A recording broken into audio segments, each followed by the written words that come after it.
Assalamualaikum warahmatullahi wabarakatuh. Perkenalkan, nama saya Roda Latsia, NIP 19303057. Di sini saya akan menjelaskan tentang penggunaan metode bioflok untuk budidaya ikan lele dan udang.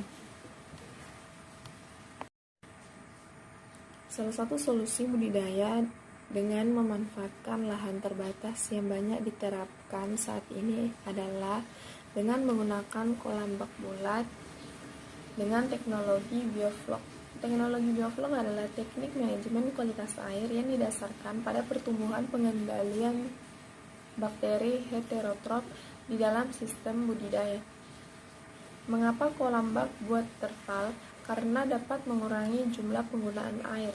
Benarkah dengan sistem bioflok penggunaan lahan, pakan, dan biaya produksi ikan bisa lebih efisien?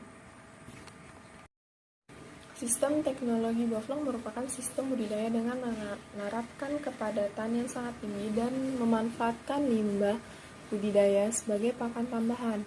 Pemeliharaan ikan lele dengan menggunakan teknologi ini dapat meningkatkan jumlah pada tebar ikan dalam kolam, dapat mengurangi jumlah biaya produksi yang menghasilkan produksi yang tinggi. Berikut langkah-langkah persiapan budidaya lele bioflok. Yang pertama, pembuatan probiotik untuk media air dan pakan. H-7. Probiotik difermentasikan terlebih dahulu pada media air steril yang diberi molase dan ragi sebelum digunakan. Yang kedua, persiapkan wadah di H-3 sebaiknya disterilisasi menggunakan kaporit atau air garam untuk mencegah kontaminasi patogen. Keringkan 1-2 hari. Yang ketiga, menyiapkan air dan air resi. Di hari H, mengisi wadah dengan air bersih setinggi 30-40 cm. Tambahkan kapur dolomit sebanyak 100 ml per meter kubik. Garam 0,1% per meter kubik air dan molase 100 ml per meter kubik. Nyalakan aerasi untuk menaikkan oksigen terlarut. 4. Masukkan fermentasi bakteri H+1.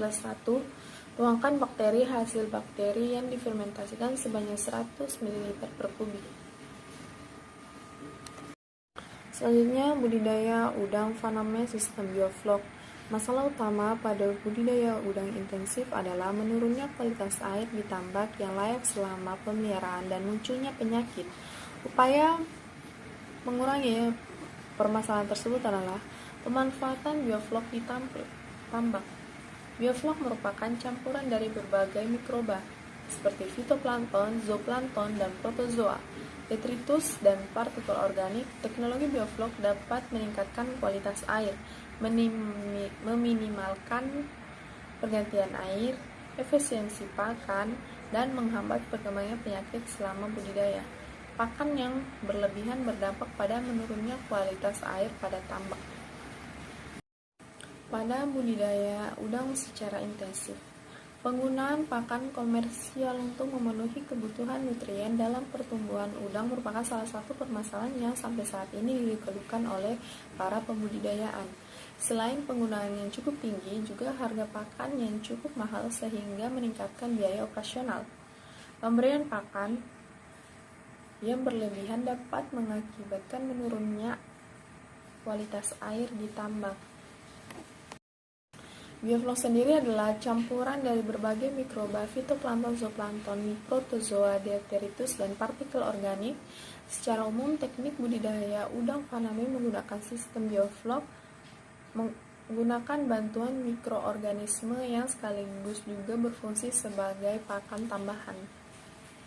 Dilansir dari akun resmi KKP Goid, budidaya udang faname menggunakan sistem bioflok memberikan berbagai manfaat sebagai berikut. Yang pertama, efisiensi pakan hingga 63%, selanjutnya memaksimalkan pertumbuhan udang hingga 42%, meningkatkan bobot hingga 46%, meningkatkan kelangsungan hidup hingga 96,6%. Kekurangan budidaya bioflok. Yang pertama, memerlukan aerator untuk oksigen, artinya memerlukan listrik setiap saat. Jika aerator berhenti, maka Kandungan air akan kebanyakan nitrat dan menjadi asam. Sebenarnya ini bukan masalah besar. Biaya untuk listrik akan terganti dengan penghematan air dan pakan. Yang kedua, memerlukan ketelitian dan ketekunan untuk mengontrol kadar nitrat, kadar pH, dan jumlah bioflok. Ini juga bukan masalah karena yang namanya usaha pasti butuh ketekunan dalam pekerjaan. Sekian presentasi dari saya.